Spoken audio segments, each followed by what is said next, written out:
नमस्कार दोस्तों, मैं रतन सिंह और आप सभी का ट्रिगर न्यूज में स्वागत है।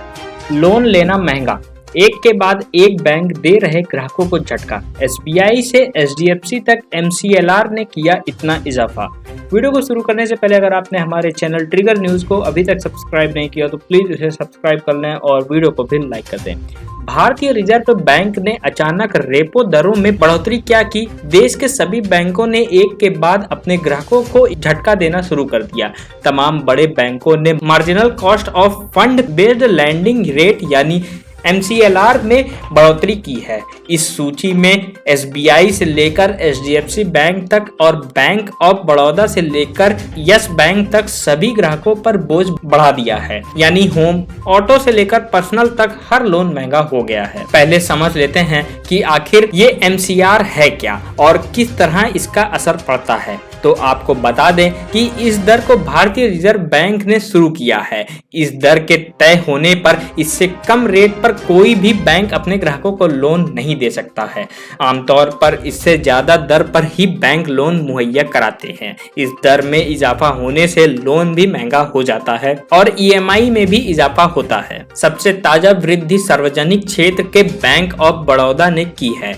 नीतिगत रेपो दर में वृद्धि के बीच मंगलवार को बीओबी ने अपनी कर्ज दरों में 0.10% की बढ़ोतरी कर दी है। बैंक की ओर से शेयर बाजारों की दी गई सूचना में बताया गया है कि विभिन्न समयावधि पर आधारित लोन पर एमसीएलआर में बढ़ोतरी का असर होगा और बढ़ी हुई दरें 12 मई से प्रभावी मानी जाएंगी। एचडीएफसी बैंक ने विभिन्न अवधि के लिए सीमांत लागत आधारित ऋण दर में 0.25% या 25 बेसिक पॉइंट की बढ़ोतरी की है। नई दरें 7 मई से लागू हो गई हैं। वृद्धि के बाद एक वर्षीय एमसीएलआर संशोधित कर 7.50% कर दिया गया है। एक दिन अवधि के लिए एमसीएलआर 7.15% है। भारतीय स्टेट बैंक ने भी बीते सोमवार को ग्राहकों को झटका देते हुए एमसीएलआर में 10 बेसिक पॉइंट का इजाफा कर दिया था। ये बढ़ी हुई दरें 15 अप्रैल से प्रभावी मानी गई हैं।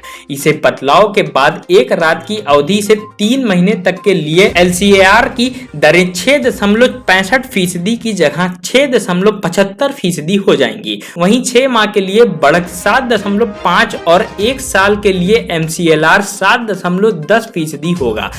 2 और 3 साल के लिए इस वृद्धि के साथ एमसीएलआर क्रमशः 7.3 और 7.40% होगा। कैनरा बैंक ने रेपो दर से जुड़ी दरों को बढ़ाकर 7.30% कर दिया है। ये नई दरें 7 मई से लागू कर दी गई हैं। इसके अलावा कैनरा बैंक ने एमसीएलआर की दरों को भी बढ़ाकर 7.35% कर दिया है। बैंक ने कहा है कि नई दरें नए ग्राहकों पर लागू होंगी, पुराने ग्राहकों पर इसका कोई असर नहीं होगा। इसके अलावा एक्सिस बैंक ने भी एमसीएलआर में 5 बेसिस पॉइंट की बढ़ोतरी की है। ये दरें 18 अप्रैल से लागू हो गई हैं। अपने ग्राहकों पर कर्ज का बोझ बढ़ाने वाले बैंकों की सूची में बैंक ऑफ महाराष्ट्र का नाम भी शामिल है। बैंक ने सभी अवधि वाले एमसीएलआर में 0.15% की बढ़ोतरी की है। इससे नई दर बढ़कर 7.40% हो गई है, जो 7 मई से लागू है। अब 1 साल की एमसीएलआर की दर 7.25 से बढ़कर 7.40% हो गई है। अन्य अवधि वाले कर्ज की दर 6.85 से 7.30% के बीच रहेगी। इसके अलावा करूर वैश्य बैंक ने भी ब्याज दर 7.15% से बढ़ाकर 7.45% कर दी है। इंडियन ओवरसीज बैंक ने भी रेपो रेट से जुड़ी ब्याज दर को बढ़ाकर 7.25% कर दिया है। इस बैंक की ओर से साझा जानकारी के मुताबिक नई दरें 10 मई से लागू हैं।